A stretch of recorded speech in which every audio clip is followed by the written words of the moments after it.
Welcome, everybody. Today we have a special guest from storytelling.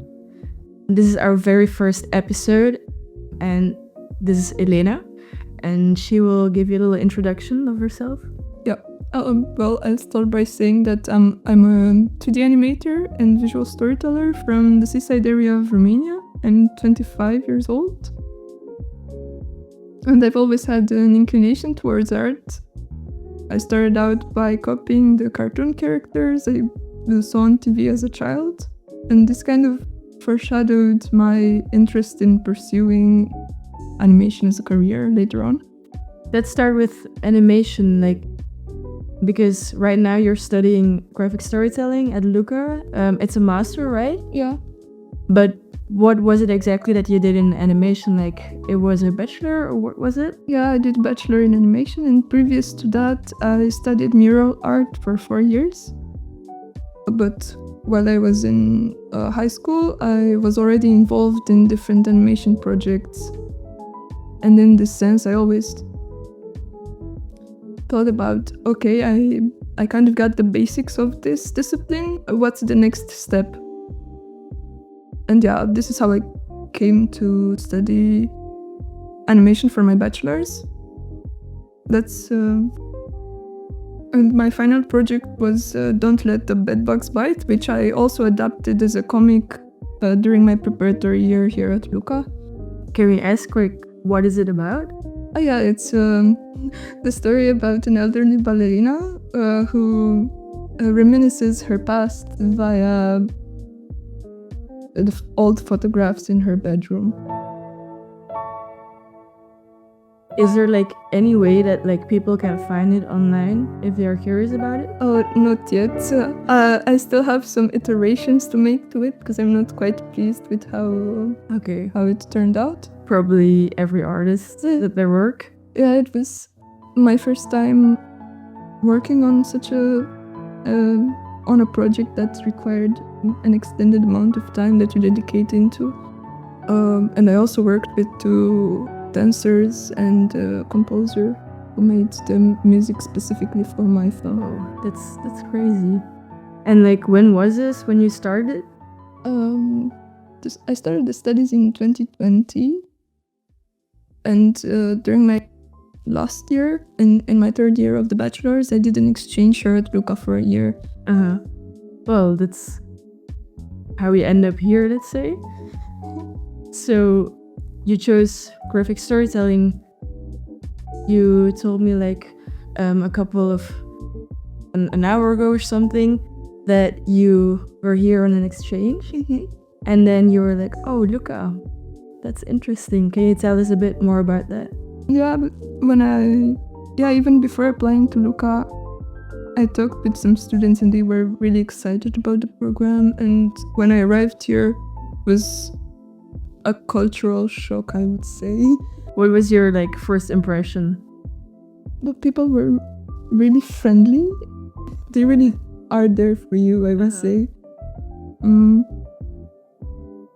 And yeah, compared to my country, I think people are more reserved with each other. LUCA is definitely a concept-based school and more focused on social issues. Whereas at my school, I had to learn the industry standard programs and the technique per se.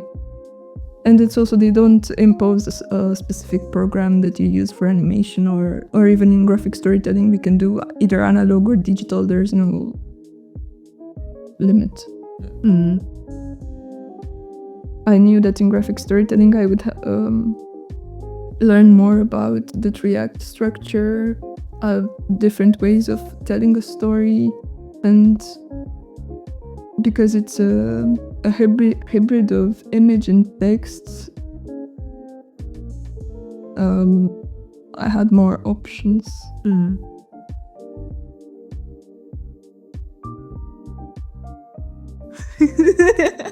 Let me think about it. Well, you're in your master's now.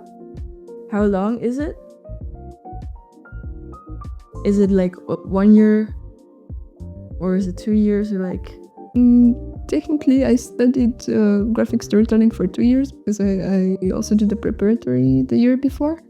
And then you're now doing your master project. So your first assignment in school, Oh, yeah. everything is scary, everything is new.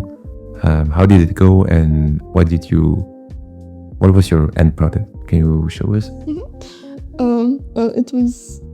Maybe we'll let like one of our assistants pull up our whiteboard with some images.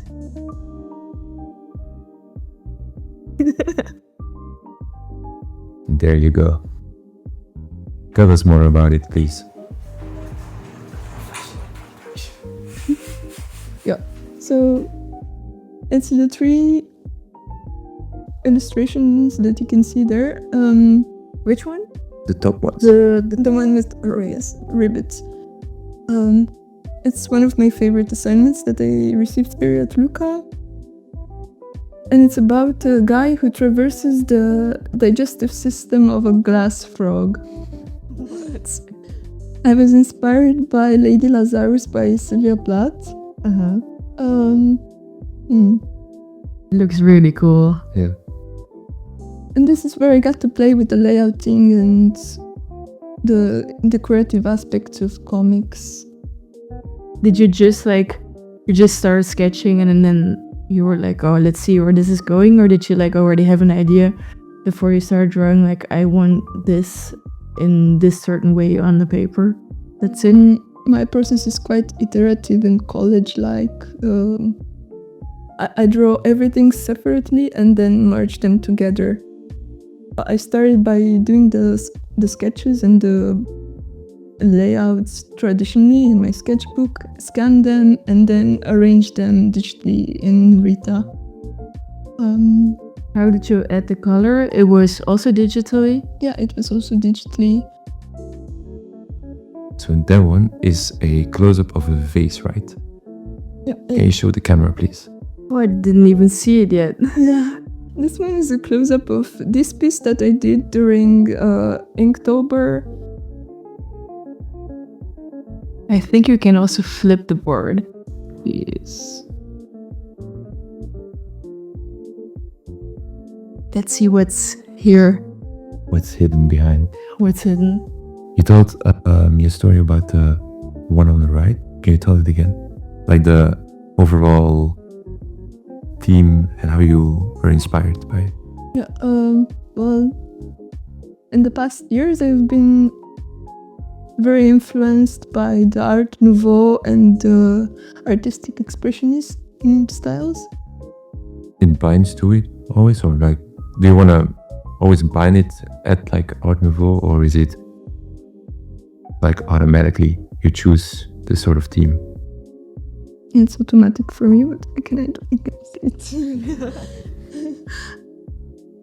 So why did you decide to come to Belgium and follow the course of storytelling?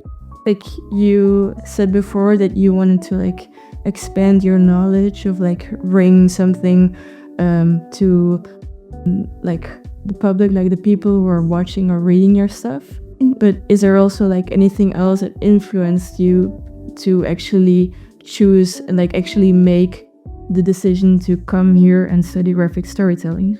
Yeah, well, after I finished animation, I was kind of stuck on what else to do, because animation takes a lot of time, and you spend most of it isolated in a room in front of the screen, where you have to pull the blinds on and just work on it day and night. So I remembered of something that my mentor in high school said about how my work is really fitted for illustration and comic books. So, and besides that, when picking Belgium, my father worked here when I was a kid. And we did not really have a close relationship because my parents were divorced. So yes, it definitely influenced my decision. And now each time I'm exploring the city, I just imagine that this must have been the street he he would have walked on a random Sunday, and I'm following the same steps, or Trying to like get a connection.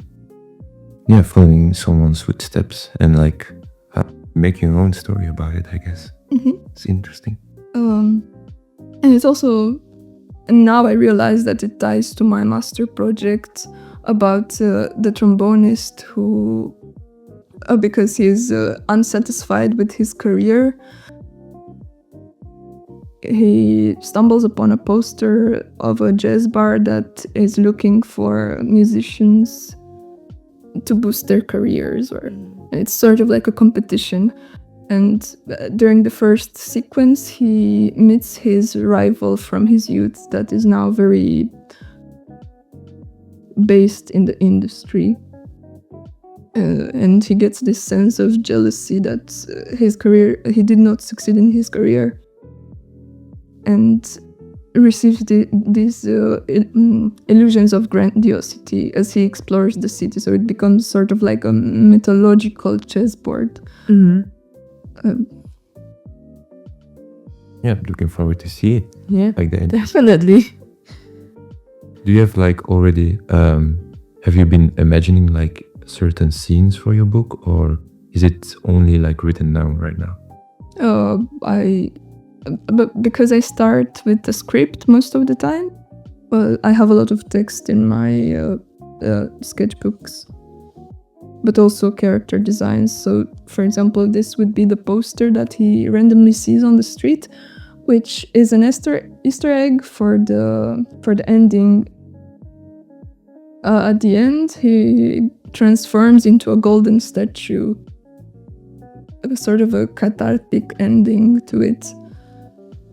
Can you also tell us like why trombone as an instrument? Why did you choose it? Oh, well, I don't know if you know, but in Schaerbeek, close to the Madu metro station, there's this jazz bar called Jazz Station, and each Sunday they organize free jam sessions, and I usually spend my time there. And I remember that at the beginning of the semester, I was there with some friends, and I just saw this character pass us by, and he just put his whiskey glass on the table very sassily, but never once took a sip out of it. So that It was was just more as a performance for the audience. And even during the breaks where the musicians are changing, he would kiss his trombone multiple times, or sing off key even. Okay, and That's definitely a character. yeah. Did you also like put any references to the same person in your story? For Yeah. example, like the whiskey glass, maybe?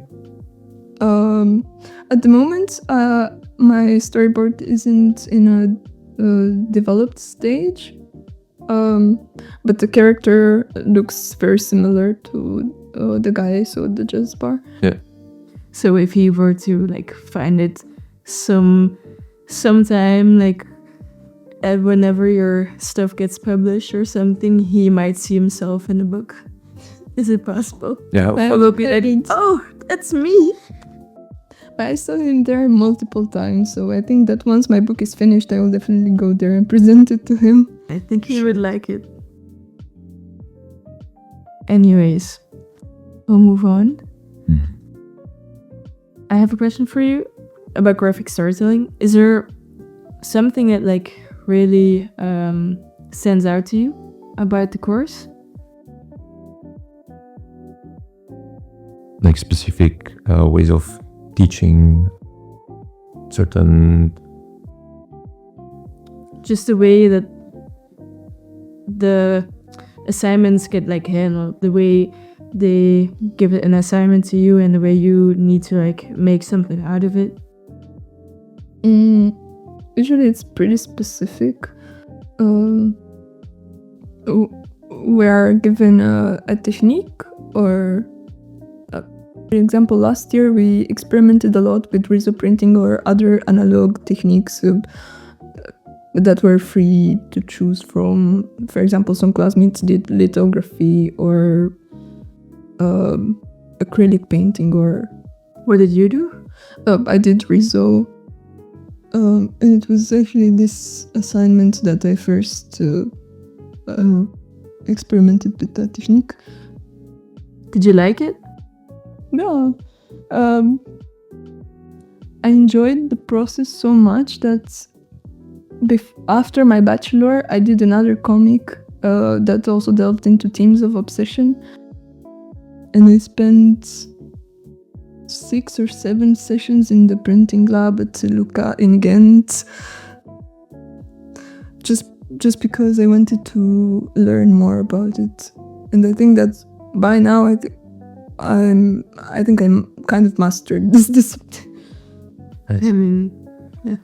And like one last question on my part, how would you describe storytelling, graphic storytelling to a person who wouldn't know it, who would like just start out and be like, I don't know what this is, let's check it out. How would you describe it? Start out with drawing or with telling stories. But I think you don't need text to tell a good story, and you also don't need to be good at drawing to tell another story. It all comes down to what the story needs. So I think anyone can pursue this program. Speaking about like another persona, you've said you came in contact with Wida, for example. He's like a teacher in storytelling, first of all, for the viewers. How is the bond like between you guys? Because he's your promoter right? for the master project, yeah. And I also saw in him this idea of creating a character of your quirks, but exaggerated, and you create it through repetition.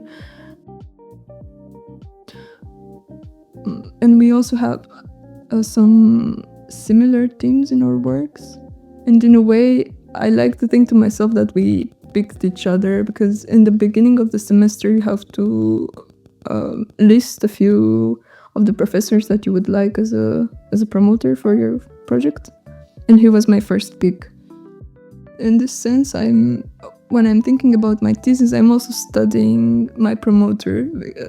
Each time he comes to give me feedback, he's like, yeah, I was working all day on the computer like this, and every time I explain my project to him about the trombonist, at random moments he would just pull out this move.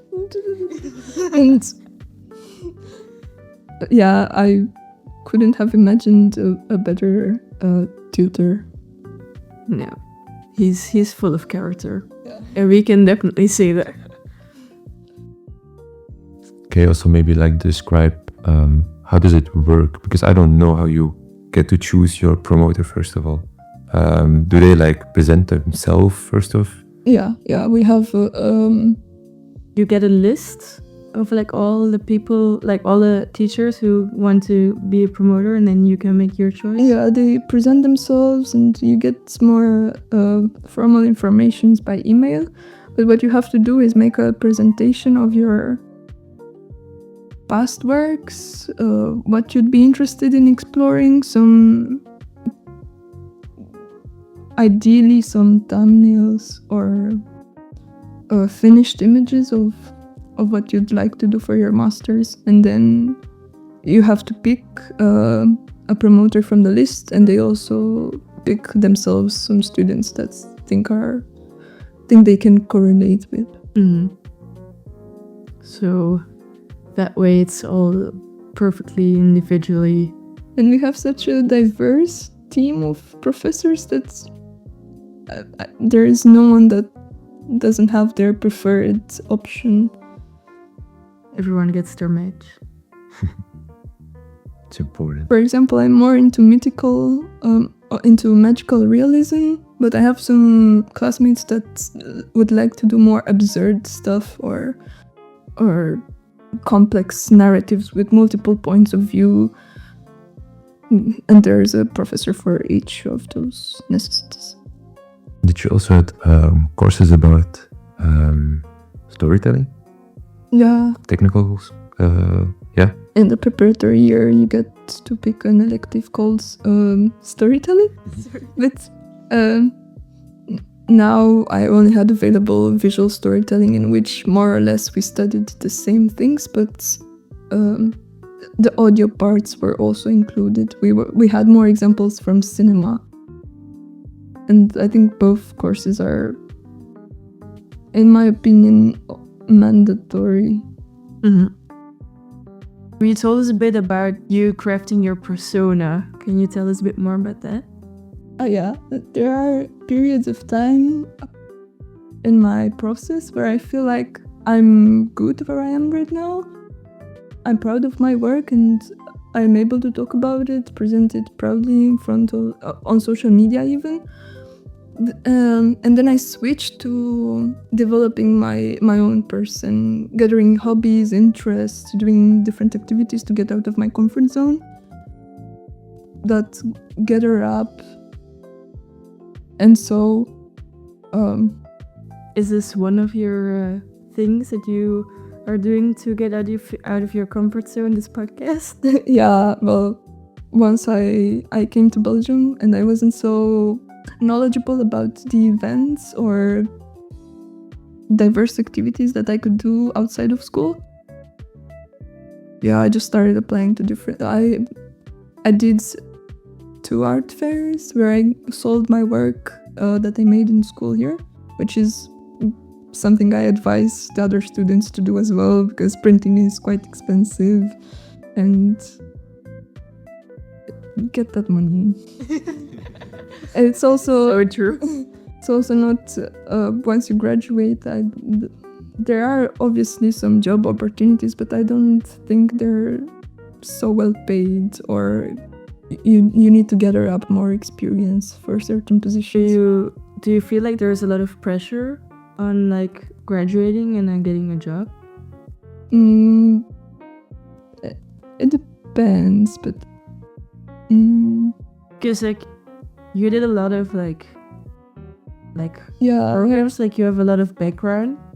Do you feel like maybe you're scared to like actually like start somewhere, or are you like, oh, I've done so many things, I can slip in anywhere easily? Oh no, I think it's quite the opposite, because you get involved in so many things that you actually don't master any. And but also this is how I'm thinking of myself. But I don't think I'm scared of it, because if this art thing doesn't work out, I think I can just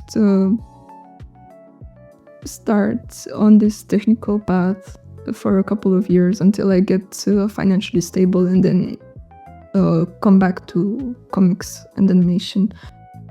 But in terms of pressure, I don't necessarily feel it now, as I still have not graduated, and I haven't been living with my parents for more than 6 years, so I'm kind of already experienced. And also in another country, you have to manage the paperwork, the domiciliation, everything by yourself. And of course, my mother is supporting me financially, so at the moment I don't have that stress, I don't have that pressure on my shoulders. But it's also good because if you go to another country, you kind of like, you have to adjust. Yeah, I was actually scrolling through LinkedIn in the past weeks looking for an artistic job, and yeah, it's hard not to notice that many of even the internships require experience, which you kind of are supposed to get from that. And because I have this extensive background and studying 2 disciplines at the same time, each examination period I have to travel back to my home country and take some exams there, which otherwise wouldn't have been possible, because You can't sit still. you technically need the attendance, but I befriended the administration, so it's fine. But I would say This is a little tip for all the all future students. Befriend the administrator. Like, you can get anywhere. You can get It's not the end of the world if you don't pass an exam. exactly. You're also wearing a very pretty hat. I think I heard something about a hat collection.